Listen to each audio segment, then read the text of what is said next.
Bismillahirrahmanirrahim. Hello les fanophiles, hello again and again. My name is Amin, I am medical student. Et aujourd'hui, on continue la série de cours concernant l'endocrinologie. Et comme d'habitude, on commence par un proverbe qui dit Never give up, never, never give up. Donc, et on va s'intéresser aujourd'hui d'un sujet très important, c'est l'hypothyroïdie. Donc on va définir, on va donc donner un petit résumé sur l'hypothyroïdie. Donc je ne veux pas revenir en arrière pour la physiologie thyroïdienne, donc on a fait déjà.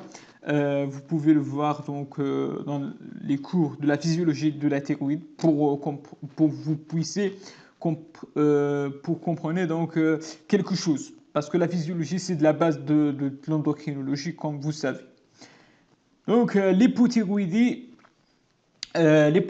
donc, ça peut être d'une cause primaire ou bien d'une cause secondaire. Donc, soit une cause primaire ou bien une cause secondaire. Donc, ici, on va parler des hypothyroïdies primaires. Donc, ici, on va parler des hypothyroïdies primaires. C'est-à-dire, c'est quoi une primaire secondaire? Si vous vous rappelez, on a un axe hypothalamo-hypophysaire thyroïdien. Donc, lorsqu'on dit hypothyroïdie primaire ou bien périphérique, c'est-à-dire on a un problème au niveau de la glande thyroïde. Donc, lorsqu'on a un problème ici au niveau de la glande thyroïde, ça c'est primaire. Donc, on a un problème au niveau de la thyroïde qui ne synthétise pas les hormones thyroïdiennes, donc qui va résulter une hypothyroïdie. Donc, on appelle ça des hypothyroïdies primaires. Donc, hypothyroïdie primaire. Et lorsqu'on a le problème au niveau de l'hypophyse, on parle des hypothyroïdies centrales ou bien des hypothyroïdies secondaires. Donc, centrale, secondaire, c'est la même chose. Et lorsqu'on a un problème au niveau de la thyroïde, on dit l'hypothyroïdie primaire. Hypothyroïdie primaire. Donc, l'hypothyroïdie, c'est défini donc par généralement donc c'est diminution des hormones thyroïdiennes. T4 par exemple, T4. Donc, on a la diminution des hormones thyroïdiennes ici, la T4 qui est diminuée. Donc, on a une diminution de taux de T4. Lorsque la T4 diminue, donc l'hypothalamus, généralement le T4 fait un feedback négatif. Donc, il va diminuer feedback négatif au niveau de l'hypophyse pour diminuer la sécrétion de la TSH. Ici, on a un effondrement de T4. Effondrement de T4, donc l'hypophyse essayait d'augmenter la sécrétion de T4 par augmenter la stimulation de la thyroïde. Donc ici, d'augmenter la stimulation de la thyroïde par la TSH. Donc on a un taux élevé de TSH. Donc TSH élevé et T4 bas. T4 bas, ça c'est primaire. Donc l'hypothyroïdie primaire ou bien périphérique. Donc vous vous rappelez de ça. Une chute ou bien un effondrement des hormones thyroïdiennes avec un feedback positif et la levée de feedback négatif au niveau d'hypophysaire qui va sécréter encore plus la TSH. Donc TSH élevé, T4 bas. On a les autres hypothyroïdies, on a l'hypothyroïdie centrale. Lorsqu'on dit centrale, c'est au niveau de l'hypophyse. Donc ici, on a un problème au niveau de l'hypophyse, soit adénome qui comprime plusieurs étiologies, donc il va résulter une chute de TSH. Donc la TSH qui va chuter, qui va effondrer, et la résultante soit donc généralement une chute de la T4, donc une chute de la T4. Donc la TSH effondrée avec une chute de T4. Donc les deux qui sont effondrés. Souvent lorsqu'on a cette image, une chute de TSH, une chute de T4, les deux dans le même sens, donc on pense à un problème central. Donc rappelez de ça. Ici on a une hypothyroïdie subclinique. Dans l'hypothyroïdie subclinique, on a l'augmentation de TSH, donc l'augmentation de TSH, mais la T4 donc reste dans la norme, donc elle est pas diminuée, donc on n'a pas une chute de la T4. Donc ça, on a une augmentation de TSH, mais la T4 reste dans la norme. Ça, c'est pour l'hypothyroïdie centrale. Donc, la sémiologie, on passe la sémiologie. Donc, la sémiologie de l'hypothyroïdie, on a un syndrome, donc des signes qui ne sont pas trop spécifiques à la thyroïdie. Donc, par exemple, une asthénie, donc asthénie, l'asthénie, donc AIA, donc ça dépend, donc on trouve dans plusieurs, donc c'est pas spécifique à la thyroïdie, mais l'ensemble généralement il est évocateur. Donc on a une asthénie physique, psychique, intellectuelle, parfois sexuelle, donc une asthénie physique, psychique, intellectuelle, sexuelle, une somnolence, une hypothermie, frilosité, donc frilosité acquise, la constipation, bradycardie, prise de poids modeste avec parfois perte d'appétit, donc somnolence, frilosité, constipation, bradycardie, asthénie, donc toutes les choses qui sont ralenties, donc un ralentissement. Donc ici, un hypométabolisme, ralentissement de métabolisme. On a parfois donc des atteintes cutanées, des phanères. On a la peau qui devient pâle, jaunâtre. Parfois, on a la carétinodermie par diminution de transformation de carotène en vitamine A, donc qui va donner une peau jaunâtre, donc carétinodermie. On a la peau sèche, diminution de transpiration, déplétion, donc une chute de cheveux au niveau axillaire, pubien, et la classique Q des sourcils, donc cheveux secs, cassants, parfois cyanose au niveau des lèvres. Donc ça, c'est au niveau cutané. Donc on a aussi la myxœdème cutané muqueux, généralement au niveau des faces, etc., à différencier avec la myxœdème prétibial, donc de Graves' disease, c'est-à-dire de l'hyperthyroïdie. Ça, c'est un myxœdème cutané muqueux, généralement au niveau de la face, donc plus généralisé. Cette myxœdème cutané muqueux, il est absent dans les hypothyroïdies centrales, donc ou bien secondaires. Donc absent dans l'hypothyroïdie secondaire, rappelez de ça, secondaire aussi centrale, parce qu'on a une diminution de TSH. Probablement, cette myxœdème, c'est la résultante de l'augmentation de TRH et TSH. Donc absent au niveau de l'hypothyroïdie centrale, rappelez de ça. Atteinte neuromusculaire, enrudissement, des crampes musculaires, myalgie, retentissement endocrinien, souvent donc lorsque les choses évoluent, on a l'augmentation donc de TRH, donc TRH qui va augmenter, donc qui va être responsable de l'augmentation de la prolactine, donc une probable galactorie. Donc c'est rare, mais ça existe, une galactorie, trouble de règles, trouble de la libido.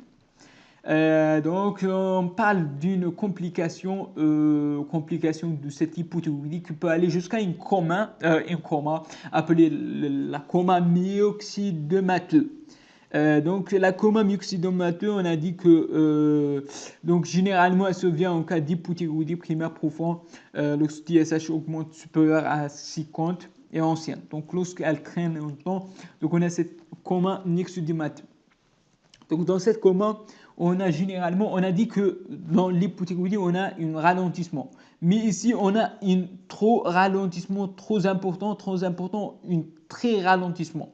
C'est-à-dire, vous pouvez donc augmenter en frilosité jusqu'à une hypothermie. Donc augmenter une frilosité jusqu'à hypothermie résultant d'une hypotension, une bradycardie très important, donc bradypnée, réflexe long décompensé, sans signe focalisation, sans étiologie évidente, des épisodes sont décrits. Donc une bradycardie, une hypothermie très importante, une hypotension, une bradycardie, donc tout est ralenti. Généralement, elle vient dans l'hiver, donc il y a certains facteurs déclenchants.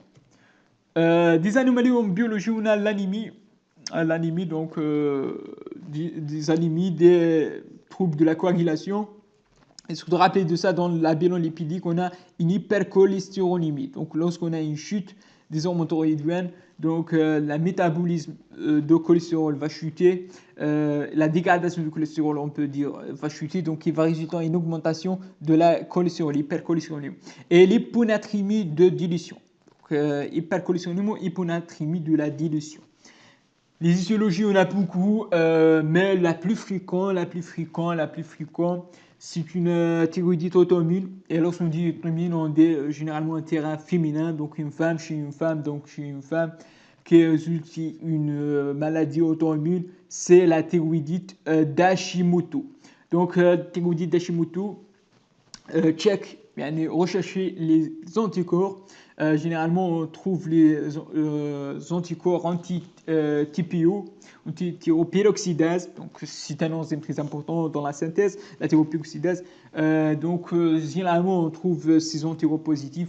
Sinon, si les négatifs, on cherche un autre enzyme, c'est les anticorps anti-thyroglobulines, donc anti-TG. Donc ici, on a autre thyroïdite, c'est la thyroïdite subaiguë de Ducurvin. Donc la thyroïdite de Ducurvin, c'est une maladie généralement post-infectio virale. Donc généralement post-infectio virale. C'est une atteinte inflammatoire, donc on a l'inflammation, on a la douleur qui existe parce qu'on a l'inflammation, douleur. Généralement, donc c'est en trois phases cette Ducurvin. Donc on a une destruction de la thyroïde, donc on a une thyrotoxicose, augmentation des hormones thyroïdiennes. Après, on a une chute des hormones thyroïdiennes, et après quelques semaines, donc on a généralement le plus souvent un retour à l'euthyroïdie, donc un retour à la normale après quelques semaines. Donc on a phase du but, c'est l'augmentation des hormones thyroïdiennes. Après on a l'hypothyroïdie, et après on a la retour à la normale, donc en trois phases. La thyroïdite iatrogène, donc rappelez de ça, thyroïdite iatrogène, j'ai pas cité, donc c'est quoi iatrogène? Donc, c'est très important cette thyroïdite iatrogène aussi. Donc, rappelez de la thyroïdite d'Hashimoto et aussi les thyroïdites subaiguës. Aussi, on a l'hypothyroïdie auto-immune en postpartum. Donc, après la grossesse, on a l'hypothyroïdie postpartum. On a iatrogène, on a beaucoup. Et on a des médicaments qui peuvent causer des hypothyroïdies, soit donc, le plus fréquent, donc on peut dire l'amiodarone. Donc l'amiodarone, amiodarone, qui n'est pas un ami, donc l'amiodarone qui n'est pas un ami de la thyroïde, qui peut causer pas mal de troubles. Donc parmi ces troubles, on a l'hypothyroïdie iatrogène à l'amiodarone. On a aussi les interférents qui peuvent causer donc, des hypothyroïdies. Et généralement donc, sont oubliés l'hérathérapie. Donc l'hérathérapie, pas une distraction de la thyroïde. Traitement chirurgical, donc lorsqu'on enlève la thyroïde, donc il ne reste pas un parenchyme thyroïdien, donc on a cette hypothyroïdie iatrogène. Donc, ou même l'iode, l'excès d'iode qui peut donc donner des thyroïdites iatrogènes. Donc, on a pas mal une irradiation ici, l'hérathérapie, ou bien irradiation cervicale aussi qui peut donner des hypothyroïdies iatrogènes. Le traitement, donc on a une T4 diminuée. Notre traitement, c'est on donne la T4. Donc c'est facile, easy donc on ne donne pas le T3 parce que le T3 de mes vues très court, il peut causer donc des problèmes chez patients cardiaques, qui peut donc poser pas mal de problèmes. Donc jusqu'à un moment, le plus utilisé, c'est la lévothyroxine. La lévothyroxine le plus utilisé, c'est la LT4. Donc LT4, donc lévothyroxine, appelé donc commercialisé lévothyrox. Donc rappelez de ça. Donc traitement facile de l'hypothyroïdie. On a une diminution des hormones thyroïdiennes. On va substituer par quoi? Par la lévothyrox. Donc on donne la lévothyrox. Généralement, donc je peux citer la posologie, donc 1 par kilo, donc 1 par kilo, ou bien on peut jusqu'à 1,5 par kilo. Donc 1,5 par kilo. C'est le base, donc 60, donc on donne 60 mg, je pense, par kilo. C'est le base 60 en total, donc 60. Donc il existe des posologies 25, 75, 75, donc 25, 50. Donc ça, c'est le traitement de la chute de la lipothyroïdie. Le gold standard, c'est donner la lévothyrox. On a une diminution des hormones thyroïdiennes, donner la lévothyrox. Et selon le cas, donc, et selon le cas aussi, donc on peut si on a donc, si on a le dicurvin, donc c'est une inflammation, on donne les anti-inflammatoires, donc soit stéroïdiennes, on peut aller jusqu'à soit les anti-inflammatoires non stéroïdiennes, les ANS, soit on peut aller donner encore plus les corticoïdes, donc les anti-inflammatoires stéroïdiens. Donc selon la cas, selon l'évolution, mais généralement de gold standard c'est lévothyroxine. Donc on donne lévothyroxine. Donc enfin, je vous remercie pour votre attention. N'hésitez pas à cliquer sur j'aime, abonner sur ma chaîne et aimer, partager. À la prochaine, Inch'Allah, salam.